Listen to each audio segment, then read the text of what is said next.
बर' हारिनि थामोनथा आरो रैखाथिनि थाखाय एनडिएफबि आफादाव थानानै बि बांबुरगोराया इं 1988 मायथाइनि 14 सेप्तेम्बराव गिबियै मुंख्लं जादोंमोन।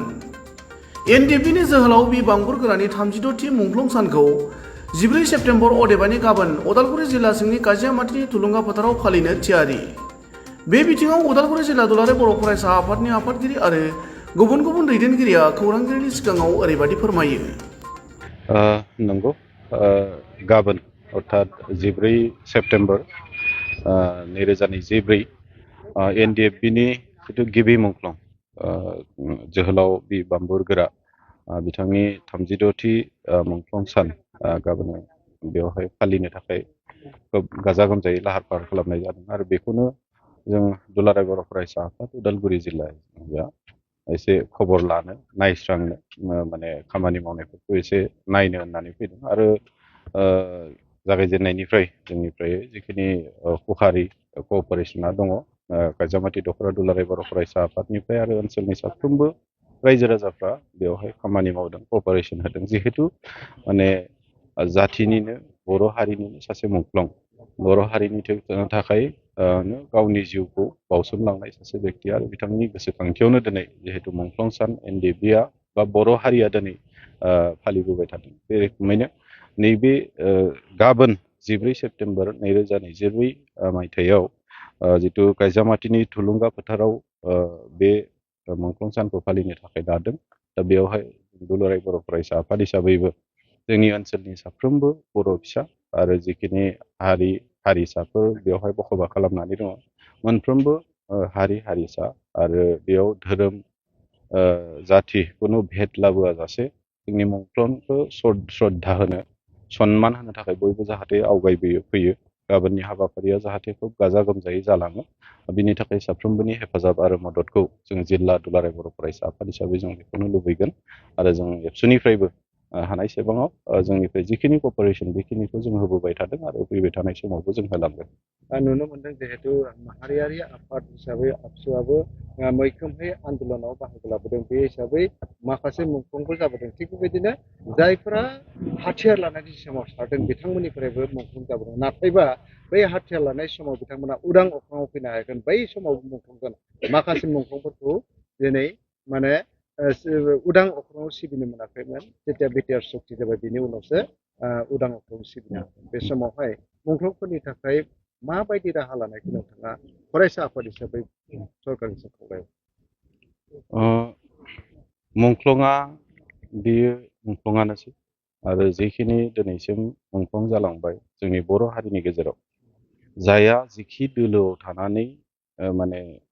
नाङा जुजियाखै मानो साफ्रोमबो जिखिनि मुंख्लं जाबाय दिनै सोरबाया गोथाङै दङ साफ्रोमबो बर' हारिखौ सोरनिफ्रायबा माने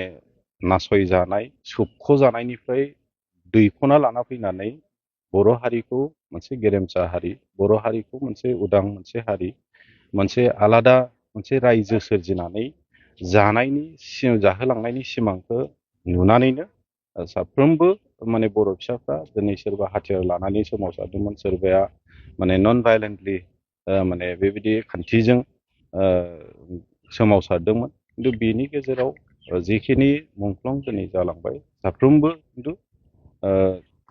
दोलोआ आलादा आलादा जानो हागौ जुजिनाया आलादा आलादा समाव जानो हागौ खिन्थु साफ्रोमबो मुंख्लंफ्रा जाथिखौ उदां खालामनो थाखाय सोरनिफ्रायबा सोबख'जानायनिफ्राय उदां खालामनो थाखायनो जुजिदों दा गतिके बेवहाय सोरबा आमुक दोलोनिसो थुमुक दोलोनिसो आमुक समनिसो बे मैया दाखालिनिसो होननाय नङा मुंख्लंआनो जाथिखौ उदां खालामनो थाखाय मोनसे उदांस्रि होनो थाखाय माने जुजिनायाव नांनायाव दिनै मुंख्लं जादों बे हिसाबै साफ्रोमबो बर' रायजो राजाफ्रा मुंख्लंखौ श्रद्धा खालामनायाव खुनु फावसायनांगौ गैया आरो बिनि थाखाय जों बयबो आवगायबोनांगौ मुंख्लं हिसाबै जुदि जोङो मान होनो हायोबासो जोंनि हारिया गोथाङै थागोन खारन माने माखासे फिलसफारफ्रा गोदोनो बुंलांदों जे जाय हारिया मुंख्लंफोरखौ मान होनो रोङाखै बे हारिया हारि हिसाबै मालाबाबो थांनानै थानो हाया आरो जाय हारिया मुंख्लंफोरखौ मान होनो रोंदों बे हारिया माने गोलाव समसिमहालागै बे माने गोथाङै थानाय हारि हिसाबै गसंथाना थानो हानाय मोनसे माने पर्यायसिम थांगोन बे बाथ्राखौ बुंदों। दा गतिके जों दिनै बर' हारिया मुंख्लंफोरखौ मान होनो रोंनायावनो जों दिनैनि बे पजिसनसिम फैदों। बेखौ जोंनि बर' रायजो राजाफोरखौ जोङो मान होनांगोन, बेखौ जों बुंनांगोन जे जोंनि बर' हारिया मुंख्लंफोरखौ रावबो सासेबो मुंख्लंखौ जों बावाखै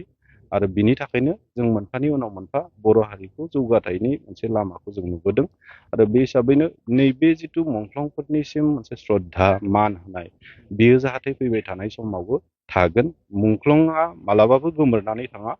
बेखौ जाहाथे फैबाय थानाय जोंनि फिरिफ्राबो मुंख्लंफोरखौ गोथाङै लाखिलांबाय थागोन आरो बे मुंख्लंफोरखौ गोथाङै लाखिलांनानै मानि थाखाय मुंख्लं जाखो बेफोर गासै हिस्ट्रिखौ गोरबोआव लानानै जाहाथे जोंनि जिथु मोनथाय बर' हारिया जि मोनसे जुजिनाय दङ बे जुजिनायखौ आरो आवगायलांबाय थानो आं दिनैनि बे बुब्लियाव फैबाय थानाय जेनेरेसनखौबो खावलायगोन, दानि जिखिनि जेनेरेसन बेखौबो आं खावलायगोन। औ नंगौ, गाबोन 14 सेप्तेम्बर 2024 मायथाइनि आरो बे 14 सेप्तेम्बरा थांनाय 1988 मायथाइनि 14 सेप्तेम्बरनिफ्राय बर'नि बिखायाव बा बर' माहारिनि उदांस्रिनि थाखाय, जोंनि राजनितिक अधिकारनि थाखाय एनडिएफबि हिसाबै जि हाथियार लानानै 34 बोसोर जि सोमावसारबाय, बे सोमावसारनायाव गिबिसिन मुंख्लं जानाय बांबुर गोरानि मुंख्लं जानायनि सान आरो बे थांनाय 34 संग्रामनि समाव आन्दलननि समाव जोङो जेसेबांखिनि एनडिएफबिनि जानानै बे एनडिएफबिनि मावथि रायजो राजा बा जोंखौ मदद होगिरि बिथांमोना जायफोरा जोंनि जानानै हारिनि जानानै उदांस्रिनि थाखाय जिउ बावलांबाय, बिथांमोनखौ जोङो बे 14 सेप्तेम्बर खालि सानसेनि हाबाफारि लानानै जोङो मुंख्लं हिसाबै जोङो मान बावबोदों, बिबार बावदों आरो आर'ज खालामबोदों। आरो जों दिनै थांनाय 2020 मायथाइनि 27 जानुवारियाव सुक्ति जानायनि उनाव दिनै बोसोरब्रै जाबाय आरो बोसोरब्रै जादोंब्लाबो दिनैसिमहालागै जिहेतु जोंहा एनडिएफबिनि मावथिफोरा फ्राय गोथाङै दं, जायफोर मावथि बिथांमोना गोथाङै दं आरो बे मावथिफोरा लोगो नांनानै बे थांनाय 4 बोसोरावबो जोङो सुक्ति जाखांनायनि उनाव एनडिएफबि हिसाबै आफाद हिसाबै बेखौ सिफायनायनि उनाव भंग खालामनायनि उनावबो जोङो बे बोसोरब्रैया मुंख्लं जान जोङो फालिबोदों। आरो जों देग्लाय जेसेबांखिनि एक्स एनडिएफबिनि मावथिफोर दं बे गासै लोगो नांनानै जोंजों लोगोसे जोंनि खाथि खाला थानाय आरो जोंखौ जायफ्रा बे ओनसोलखौ बिटिआर हिसाबै सरकार हिसाबै खुंदों, बा चिफ डेपुटि चिफ जोंनि इएम एमसिएलए बिथांमोनहा जायफोरा जोंनि आन्दलननिफ्रायनो थांनाय एनडिएफबि जानानैनो 34 इयार्स हिसाबै जोंखौ दैदेनबोबाय, हारिनि थाखाय उदांस्रि मावबोबाय, जेरै गबिन्द चन्द्र बसुमतारी डेपुटि चिफ, मानाव गेदेर प्रमद चन्द्र बर' बिथाङा गोबाव सम आबसुनि माने बिबानाव थानानै बिथाङा हारिखौ दैदेनबोनानै जोंनो बे सुक्तिखौ होबोबाय आरो बेजों लोगोसे इएम रन्जित बसुमतारी दङ, बियोबो एनडिएफबिनि मोनसे समनि बे आफाद नेहाथारिमोन। बेनिफ्राय बि सावरायग्रा दङ, बिथाङाबो आफादगिरिमोन। बिदिनो भुपेन बर' दङ, बिबो एमएलए, दा बिथाङाबो मोनसे समाव एनडिएफबिनि पाब्लिसिटि सेक्रेटारिमोन। लरेन्स इस्लारि एमएलए दं, बेबो मोनसे समाव आबसुनि गाहाय नेहाथारि, सुक्ति समाव बिथाङाबो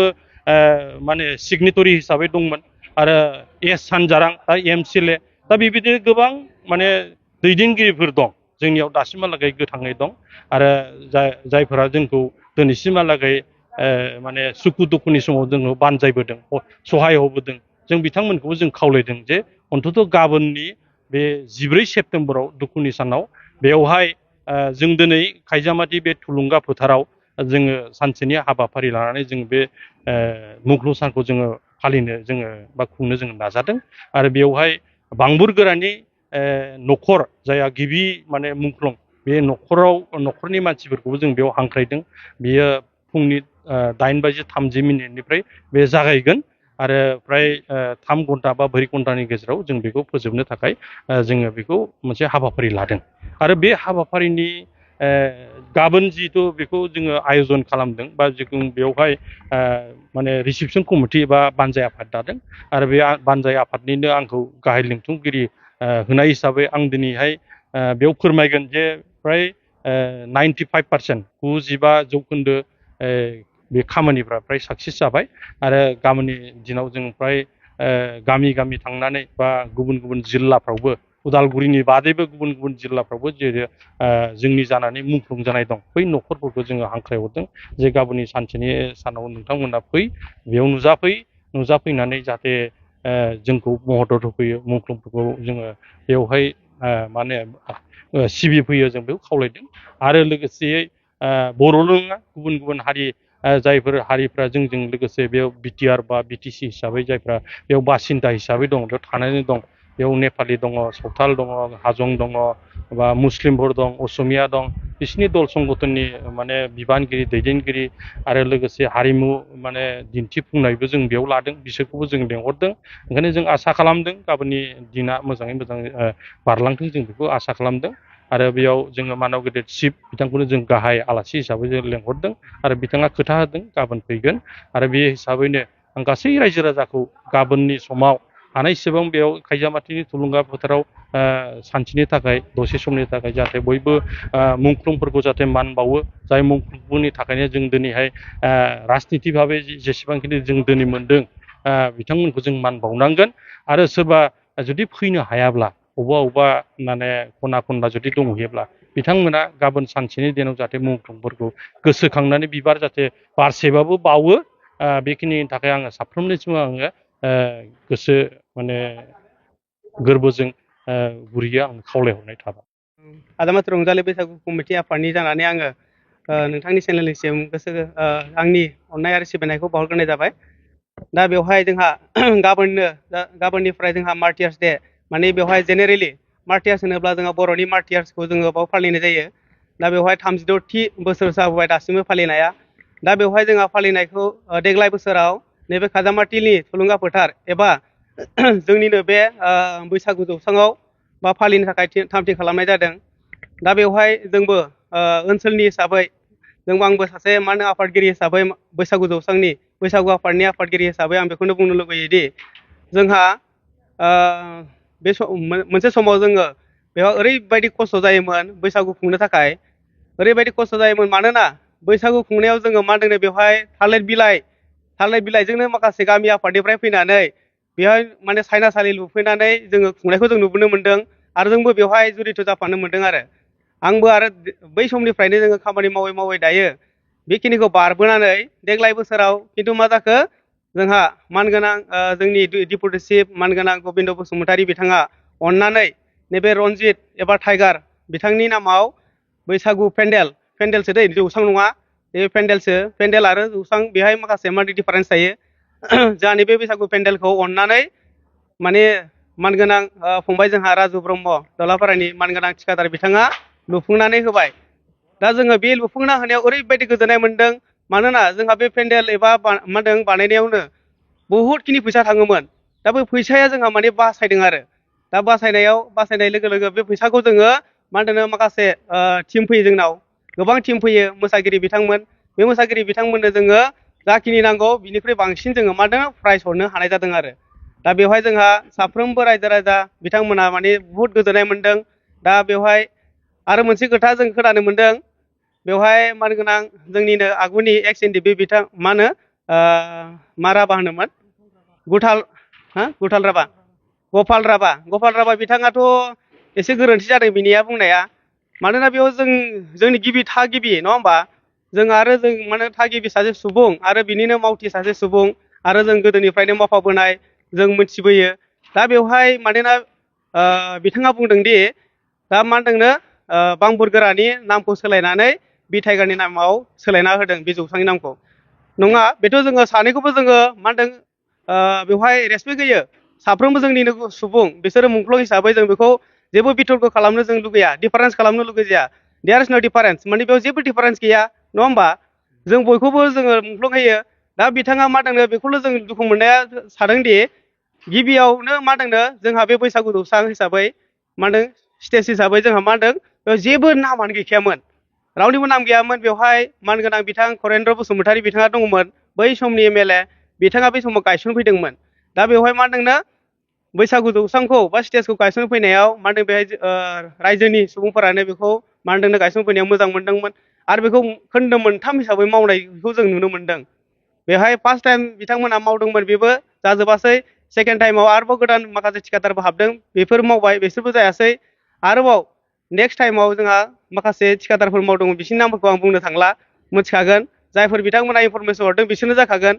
दा बिथांमोनाव मा थयथ' दं बेखौ आं बुंनो थाङा खिन्थु जोंनि मिथिनायाव रायजोनि मिथिनायाव बेवहाय मोनसेबो नाम होनाय जाथ'वाखैमोन आरो नामखौ होनायखौ जों नुनो मोनाखै सोरनिबा बांबोगोरानि नाम बा बिथाइगानि नाम बेखौ जोङो होनायखौ नुथ'वाखैमोन आरो खिन्थु जोंहा नैबे पेन्डेल हिसाबै जोंहा मा होनदोंनो बेखौ एकदम इस्टिमेट हिसाबै आरो मा होनदोंनो जोङो नुनो मोनथारदों आरो दासिमबो दं जोंनाव थयथ' दङ इस्टिमेटआ बांबुरगोरा मा होनदों बेवहाय बिनि नङा जोंहा मा होनदों बि टाइगार बा रनजित नैबे बसुमतारी बिथांनि नामावनो बे सेंसन जाना फैखाथारनाय दा बियो क्लियार आरो बे क्लियार गोदानथार बियो बेहाय रं फुननानै माने बानायनाय नङा बियो गोदोनि माने सोरबाया बानायदों बेखौ रं फुननानैनो बेखौ मा होनदों रुजुगोरा मोसाहारि आरो बे गबिन्द बसुमतारी बिथाङा मोनहा रं फुनदों बे नङा आरो बे एकदम मिसा जादों खोथाया बे बाथ्राखौ लानानै मा होनदों मुंख्लंफोरखौ लानानै खिन्थु बेबायदि खालामनाया मोजां जायाखै खिन्थु जोंनि गेजेराव मा होनदों मुंख्लं न'खरफोरा बिदि खोनायोब्ला माथो दुखु मोनगोन माथो नङा होमबा खिन्थु जोंनि रायजो राजाया खिन्थु बेखौ लुबैया जोङो नङा होमबा रायजो राजा जों बेखौ लुबैया आं बेखिनिखौनो क्लियार खालामना होबाय बिथांमोना बेखौ बुंनाया गोरोन्थि जादों बिथांमोना बे बुंनाय बाथ्राखौ माने गोरोन्थिखौ सुद्रायना लाथों नङा होमबा बेखौ सुद्रायना लानांगौ आरो बिसोरो दै सुद्रायना लानांगोन आरो सोरबाफोर बिनो इनफरमेसन हरदोंब्ला बेयो बिराद गोरोन्थि जादों मुंख्लंफोर न'खरखौ मा होनदों बिसोरो निन्दा खालामनाय जादों माने बितर्क खालामनाय जादों डिफारेन्स खालामनाय जादों जोंथ' बिदि डिफारेन्स रावखौबो खालामा आं बेखौ बैसागु आफादनि जानानै आंखौ क्लियारिफिकेसन होनाय जाबाय गोजोन्थों थानाय 14 सेप्तेम्बरनि जि मुंख्लंफोरखौ मान बावनाय हाबाफारि लादों बिसेसके जों नायबाय थादों BBYC हिसाबै माने बरसिलाजार बड' इयुथ क्लाब दिनै 56थि बोसोर जाबाय जोंहा बे बैसागु खायजामाटि दुलाराय बैसागु आफादा दा बे 56थि होनोब्ला आसामावनो गिबिसिन जौस्रां स्टेज कालचार स्टेजखौ बैसागुखौ लाबोजेननाया बरसिलाजार बड' इयुथ क्लाबनि दैदेननायनिफ्राय लाबोजेनदों जाहाथे बे जायगायाव गामि गामि मोसानाय रंजानाया खम जानानै मोनसे डेभेलपआ मोजाङै फैथों होननानै जोंनि सिन्था धारना आगुनि जिनोखि बरसिलाजार बड' इयुथ क्लाब बा एरियाखौ सामलायगिरि बोसोनगिरि बिथांमोना बेखौ खुंना लांबाय दा फैयै फैयै जोंनो मोनसे कालचार स्टेज नांगौ जाहैबाय आगुआव बिथाङा जोंहा दानि बैसागु थिलिनि जिनोखि खुंग्रा आफादनि नेहाथारि बिथाङा बुंलांबाय आफादगिरि बिथाङा बुंलांबाय जे बेवहाय मोननै खोन्दोआव मावनाय जादों मोनसेया जौस्रां आरो मोनसेया मा होनो पेन्डेल दा बेवहाय जौस्रां होनोब्ला जों उन्दैनिफ्राय नुनाय जों बेनि थागिबि दा बे थागिबियाव जिनोखि स्टेज बेखौ बानायदों खोब गोबावनि उनाव बिथां खरेन्द्र 2021आव MLA जाखांनायनि उनाव बिथाङा जोंनो फिसा मोनसे थिलेबलेब लुना होदोंमोन बिनि उनावहाय जिनोखि जोंनि दा पेन्डेलनि खोथा फैदों नङा होमबा दा बे पेन्डेला ओरैबायदि जोंहा अखा बांखाजों ओरैबायदि थालिर बिलाइजों एरियानि मानसिफ्रा रायजो राजाफ्रा फैनानै जोङो बैसागुखौ बर'नि मोनसे कालचार एबा फोरबो होननानै जोङो बेखौ फालिबोबाय थायोमोन दिनै 14 सेप्तेम्बर मुंख्लंफोरनि NDP बिथांमोननि बारग' NDPनि जि खुंनो लानाय लाहार फाहार दा बेहाय आं मिन्थिया सोर गुथालराबा बिथाङा प्रपारलि खायजामाटिनि खुनु बिखयै बियो मिन्थिया नङा होनब्ला दा जोंहा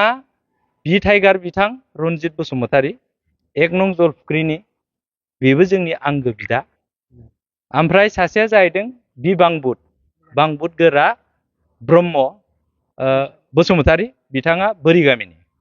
दा जों खाथिनि मानसि दा बांबुद गोरायाबो रनजितआबो जोंनिनो आंगो बिदा बिथांमोनहा जातिनि नामाव